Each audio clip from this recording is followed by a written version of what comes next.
Mr.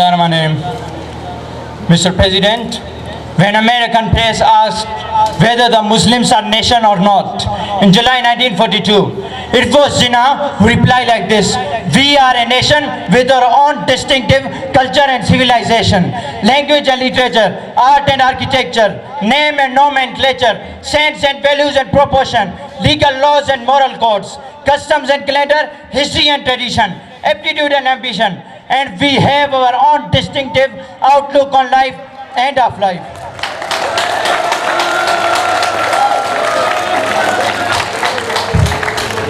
Mr. President, this is what Pakistan is. This is the real face of Pakistan. And this is what I'm standing here to represent. And this is what the 95% of our civilized society, rather than 5% my opponents, are going to present before you. हम मुल्क की तहजीब का आईना हैं, हम सब मुल्क की तहजीब का आईना हैं। हमारे मुंह से जो निकले वही सदाकत है, हमारे मुंह से जो निकले वही सदाकत है। हमारे मुंह में तुम्हारी ज़ुबान थोड़ा ही है, सभी का खून शामिल है यहाँ की मिट्टी में, किसी के बाप का पाकिस्तान थोड़ा ही है।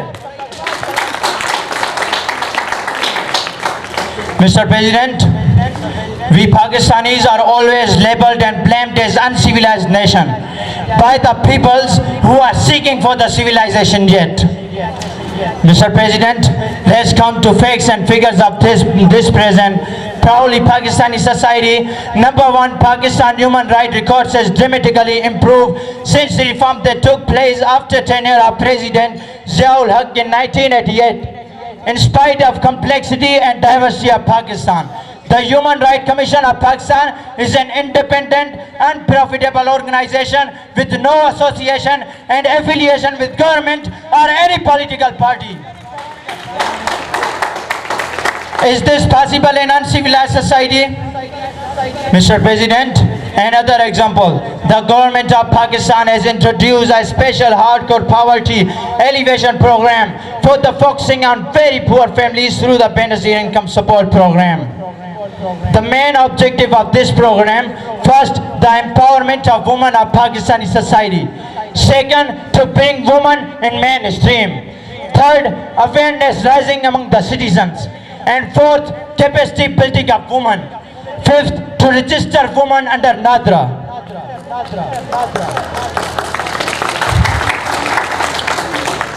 Mr. President, is this possible in uncivilized society? Mr. President, let's take a view of another side. Come along with me. So many foundations and organizations are working voluntarily in the field of human services, like Idi Foundation, Hassan Foundation, Ansar Bani Foundation, Cheaper Foundation, Al Khidmat Foundation, Al Fatimid Foundation, the Citizen Foundation, Jago Pakistan Foundation, and SIUT, and many, many more. Mr. President, these are the trusted name of Pakistan. Is this possible in uncivilized society?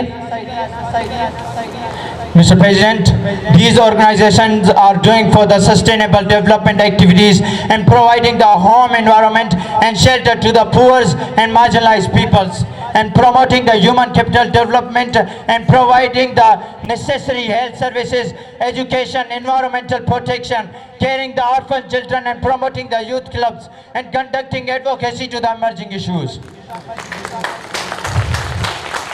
Mr. President, just to civilize society without any cost. Mr. President, without any cost, is this happen even in the so-called civilized societies where old houses are made for older parents?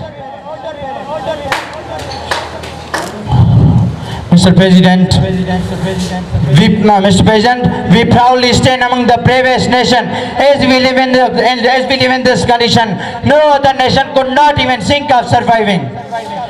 In the end, Mr. President, I would like to put before you a question that who is more tolerant, more characteristic, more optimistic, and who is more civilized? Decision in your hands. Thank you, Mr. President, and thank you all.